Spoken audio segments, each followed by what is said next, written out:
गोपापुर का रहने वाला मंगलू बहुत ही गरीब परिवार से था। वो पढ़ाई लिखाई में भी बहुत कमजोर था। अगर वो किसी चीज में माहिर था तो वो था दिन भर बस खेलना कूदना। अपना सारा समय वो मोहल्ले के लड़कों के साथ कंचे खेलने में बिता देता। मंगलू की इस आदत से उसकी माँ बहुत परेशान थी। तूने अपना पूरा बचपन इसी तरह कंचे खेलने में बिता दिया, अब तो तू बड़ा हो चला है, अपनी कुछ आदतों को बदल क्यों नहीं देता? तुझे कुछ काम धंधा करना चाहिए ताकि घर की हालत सुधर सके। मैं तो बोल बोल कर पागल हो गई हूँ, पर तुझे कुछ नहीं समझ में आता। माँ तो फिर सुबह सुबह शुरू हो गई। मैं जाता हूँ, दोपहर को खाने के समय वापस आ जाऊंगा। हाँ। मंगलू कुछ नहीं बोलता और खेलने चला जाता है। मंगलू हमेशा बेवकूफी भरी बातें ही करता था। मंगलू की माँ उसकी बेवकूफी भरी बातों से बहुत परेशान रहती थी। एक बार मंगलू ने अपनी माँ से पूछा, माँ लोग मरते कैसे हैं? अब इस बेवकूफ को कैसे समझाऊं कि लोग मरते कैसे हैं, लेकिन अगर इसके सवाल का जवाब नहीं दिया तो ये मुझे सोने भी नहीं देगा। अब माँ सोचने लगी कि मंगलू को कैसे समझाया जाए कि लोग मरते कैसे हैं। माँ बताओ ना माँ, लोग मरते कैसे हैं बताओ। बस आंखें बंद हो जाती हैं और लोग मर जाते हैं। अच्छा, मरना इतना आसान होता है? बस आंखें बंद हुई और मर जाते हैं बस। हाँ, ऐसे ही मरते हैं। अब तू मेरी जान मत खा, जा यहाँ से।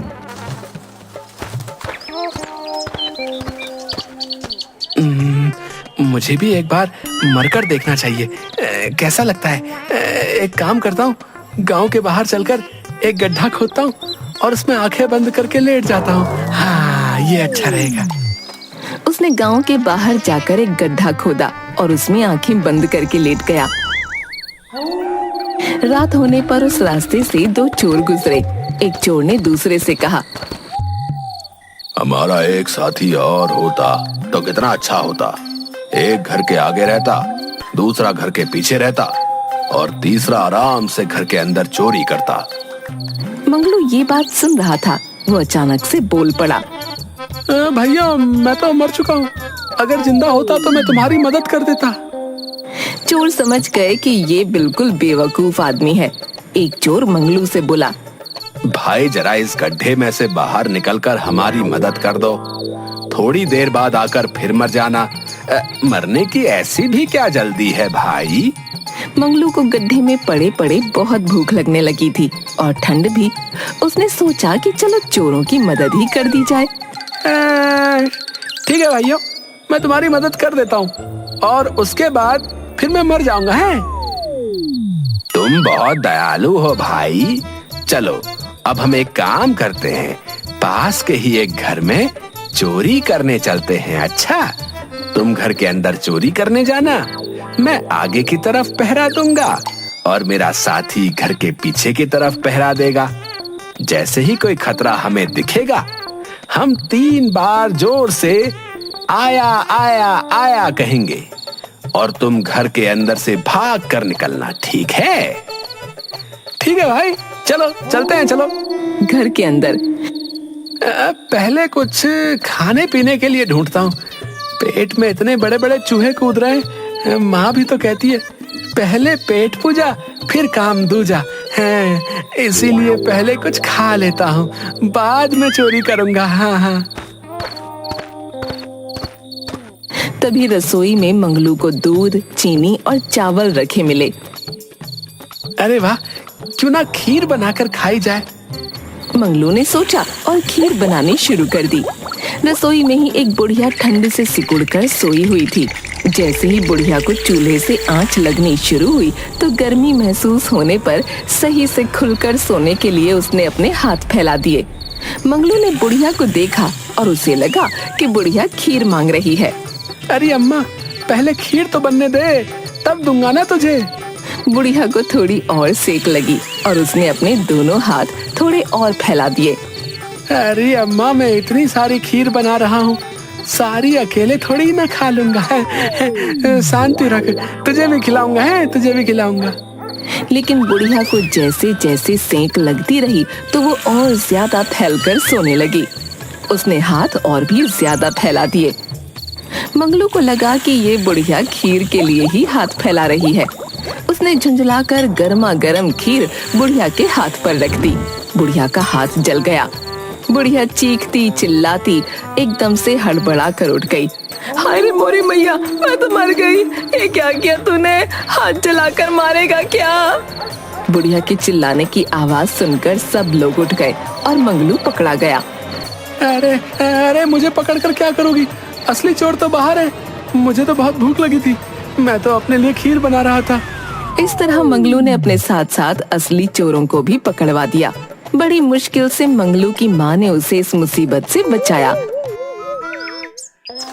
घर जाकर मंगलू की माँ ने उसे खूब डांट लगाते हुए कहा, कब तक तू दिन भर ऐसे ही मोहल्ले के आवारा लड़कों के साथ कंचे खेलेगा?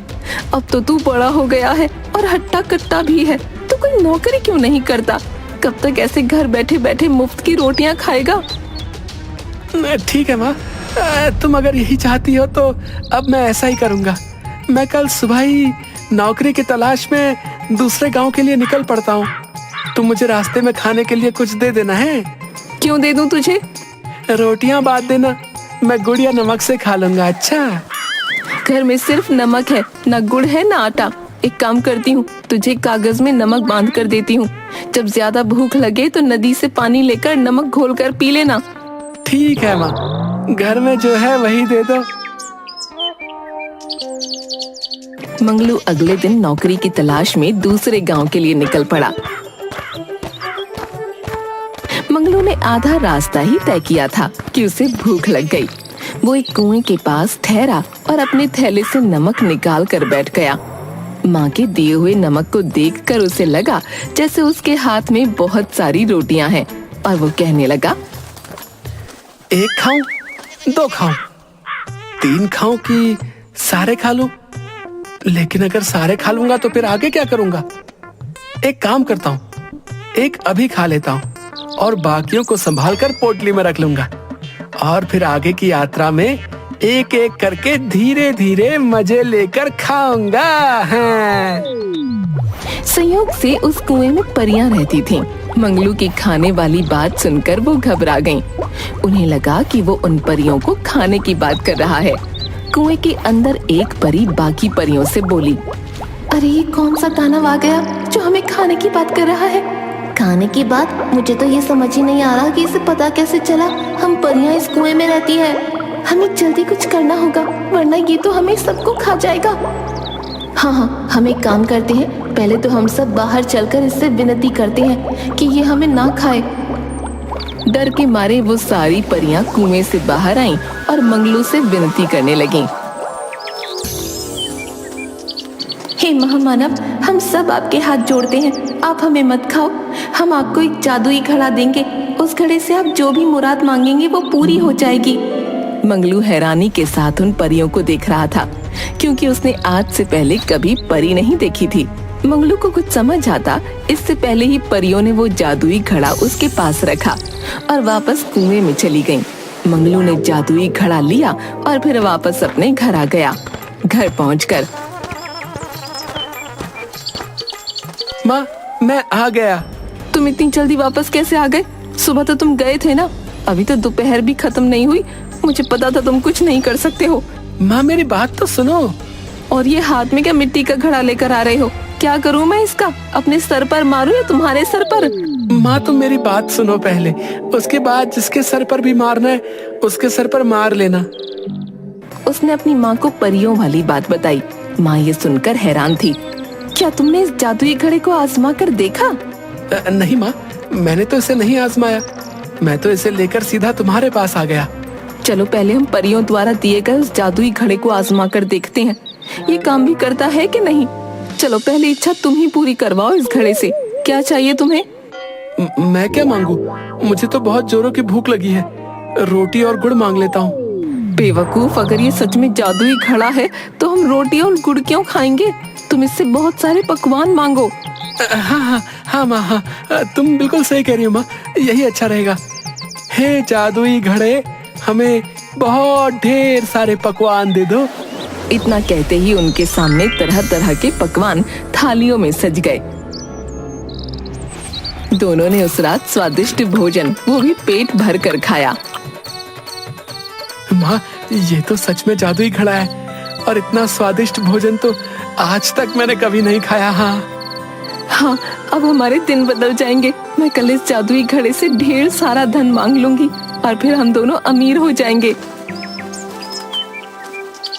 मंगलू की माँ ने उस जादुई घड़े से ढेर सारा धन मांगा और दोनों अमीर हो गए।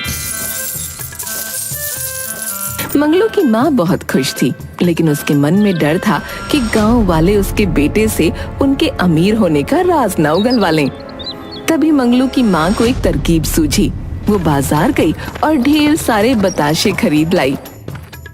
फिर घर के छप्पर पर चढ़कर उनकी बारिश करने लगी। छप्पर से बताशे की बरसात देखकर मंगलू खूब खुश हुआ और खुशी से नाचता हुआ, माँ, तुम कहाँ हो? देखो, हमारे घर की छप्पर से बताशों की बारिश हो रही है, जल्दी आओ। अरे ये माँ भी कहाँ चली जाती है? मैं पहले खूब सारे बताशे खाता हूँ और थोड़े बताशे माँ के लिए भी इकट्ठे कर लेता हूँ। हाँ, मंगलू को ऐसा लगा उस घड़े की वजह से ऐसा हो रहा है। उसने ढेर सारे बताशे खाए। अमीर बनने के बाद मंगलू व उसकी माँ के रहने के तौर तरीके भी बदल गए, जिसे कुछ ही दिनों में गांव के लोगों ने भांप लिया। गांव के बिरजू से खिरजू मिलता है। खिरजू, तुमने एक बात गौर करी क्या? क्या बात है बिरजू भाई, बताओ मुझे भी। तुम किस बारे में बात कर रहे? कुछ दिनों से मंगलू और उसकी माँ के रहन सहन के तरीके में बदलाव आया भैया। हाँ भाई, ये बात तो मैं भी गौर कर रहा हूँ। पहले वो मंगलू कैसे फटे कपड़े पहन कर घूमा करता था, सिर्फ नीचे एक जांघिया पहने रहता था, पर अब देखो भैया, जांघिया भी पजामा हो गया है और ऊपर कमीज भी आ गई। हाँ भाई खिरजू, सही कह रहे हो तुम। अब तो मैं मंगलू की माँ को गांव की मंडी से सब्जी के साथ साथ फल भी खरीदते देखता हूँ। क्या कहा, फल? हाँ भाई, सही सुना तुमने, फल। पहले तो रोटी भी नहीं खाने को मिलती थी। हमारे घर से बचा हुआ खाना लेकर जाती थी उसकी माँ, और अब देखो, नए कपड़े, सब्जी, फल। और तो और, एक दिन तो मैंने उसे गांव के हलवाई बंसीधर की दुकान से जलेबी, रसगुल्ला खरीदते भी देखा था भैया। क्या कहा, जलेबी, रसगुल्ला? भाई, मैंने तो न जाने कितने महीने से नहीं खाया जलेबी, रसगुल्ला। पिछली बार मुखिया जी के घर उनके पिताजी के श्राद्ध में खाया था। धीरे धीरे ये बात गांव में आग की तरह फैल गई। गांव के लोग सोचने लगे कि अचानक ये इतने अमीर कैसे हो गए। गांव के कुछ लोग मंगलू की माँ के पास गए और पूछने लगे आखिर उन लोगों के पास इतने सारे पैसे कहाँ से आए। मंगलू की माँ ने कुछ नहीं बताया, तो उन्होंने सोचा चलो सीधा मूर्ख मंगलू से ही पूछ लिया जाए। एक दिन मौका मिलते ही गुरु, खिरजू और गांव के कुछ लोगों ने मंगलू को बुलाया और उससे पूछा, अरे भाई मंगलू, जरा हमारी बात तो सुनो। इधर आओ भैया हमारे पास। हाँ चाचा, बोलिए, क्या बात है? मंगलू, आजकल तुम्हारे रंग ढंग कैसे बदल गए भैया? हमें भी तो बताओ। भैया, कोई खजाना हाथ लग गया क्या तुम्हारे या तुम्हारी माँ के? बोला मंगलू गांव वालों की चालाकी नहीं समझ पाया और उन्हें परी और जादुई घड़े की सारी बात बता दी। मंगलू की बात सुनकर, क्या तुम सच कह रहे हो भैया? तुम्हारे पास जादुई घड़ा है? और नहीं तो क्या चाचा, क्या मैं झूठ बोल रहा हूँ? वो सब जानते थे कि मंगलू बेवकूफ है, लेकिन कभी झूठ नहीं बोलता। नहीं, हमारा ये मतलब ना है। हम जानते हैं कि तुम हमेशा सच बोलते भैया। अच्छा, क्या तुम हमें वो जादुई घड़ा दिखा सकते हो भैया? हमने कभी जादुई घड़ा नहीं देखा ना। वो देखने में तो साधारण घड़े जैसा ही है चाचा। उसे देखने से आपको नहीं पता चलेगा कि वो जादुई घड़ा है। फिर भी एक बार तो हम भी चाहें कि उस जादुई घड़े को देख लें। क्या पता जीवन में कभी ये मौका मिले न मिले। समझ रहे हो भैया? ठीक है, आप सब मेरे साथ मेरे घर चलिए। वो घड़ा मैंने माँ को दिया था, उसके पास ही है जादुई घड़ा। गांव वाले मंगलू के साथ उसके घर गए और जादुई घड़ा दिखाने के लिए कहने लगे। इस पर मंगलू की माँ ने कहा, हमारे पास ऐसा कोई जादुई घड़ा नहीं है। तुम लोग तो जानते ही हो मेरा बेटा मूर्ख है, ये तो दिन में भी सपने देखता है। माँ, याद करो ना, मैंने तुम्हें ही वो जादुई घड़ा दिया था, क्या तुम भूल गई? उसी घड़े से तो हमने रात में ढेर सारे पकवान खाए थे। और फिर हमारी छप्पर से बताशे की बारिश भी तो हुई थी। ये सुनकर उसकी माँ ने हंसते हुए कहा, लो अब बताओ कोई, भला छप्पर से भी कहीं बताशे की बारिश होती है? अब गांव वालों को भी मंगलू की माँ की बातों पर यकीन हो गया था। उन्होंने मान लिया कि मंगलू ने कोई सपना देखा होगा और उन्हें कोई मनगढ़ंत कहानी सुना रहा होगा, और सभी अपने अपने घर वापस चले गए। तभी मंगलू के घर पर उसकी मौसी आती है। बहन, बड़े दिनों बाद आई हो, कैसी हो? मैं तो ठीक हूँ। मेरे घर में बारिश का पानी आने से छत टूट गई है। अब कुछ दिन तुम्हारे घर पर ही रहूंगी। बाजार से मेरे लिए मछली लेकर आ और चावल बना। आज मैं मछली और चावल खाऊंगी। इतना कहकर मंगलू की मौसी नहाने के लिए चली जाती है। मंगलू की माँ मंगलू से बोली, न जाने कहाँ से मुसीबत गले आ गई। बेटा तू एक काम कर, थैला लेकर बाजार से मछली ला। माँ, तू अपने जादुई घड़े से मछली क्यों नहीं मांग लेती? नहीं नहीं, तेरी मौसी के सामने वो घड़ा नहीं निकाल सकते। तू तो जानता है ना वो कैसी है। मंगलू थैला लेकर बाजार की तरफ मछली लेने चल देता है। दूसरी तरफ गांव की नदी के पास मछुआरे मछलियों का बाजार लगाते थे। वहाँ मछुआरों ने नदी में जाल फेंका और उस जाल में मछली की जगह एक मगरमच्छ फंस गया। एक मछुआरा दूसरे मछुआरे से, अरे ये तो मछली की जगह मगरमच्छ का बच्चा फंस गया भैया, अब इसका क्या करें? एक काम करते हैं, अभी इस मगरमच्छ के बच्चे को बोरी में डाल देते हैं और मछलियाँ पकड़ने के बाद नदी में छोड़ देंगे। नहीं तो ये हमें भी मछली पकड़ने नहीं देगा भैया। मंगलू बाजार पहुंचकर एक मछुआरे से पूछता है, अरे भाई, क्या तुम्हारे पास मछलियाँ हैं? भैया अभी तो पहला जाल डाला है, मेरे पास मगर है। मंगलू को मगर की जगह मांगुर सुनाई देता है। हाँ हाँ, मांगुर तो बड़ी अच्छी मछली होती है, तो एक काम करो, मुझे दे दो। अरे तुम कैसी बातें कर रहे हो? जाने दे भाई, अगर उसे मगर चाहिए तो हमें क्या करना है? पैसे मिल रहे, पैसे ले और उसे मगर दे दे। बोरी में है, पैसे दे दो और बोरी ले जाओ। मंगलू मछुआरे को पैसे देकर बोरी लेकर घर जाता है।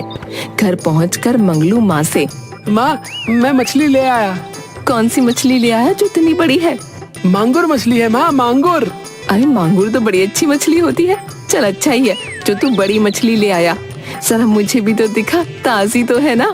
हाँ हाँ, बिल्कुल ताजी है, मछुआरों ने पहला जाल डाला था।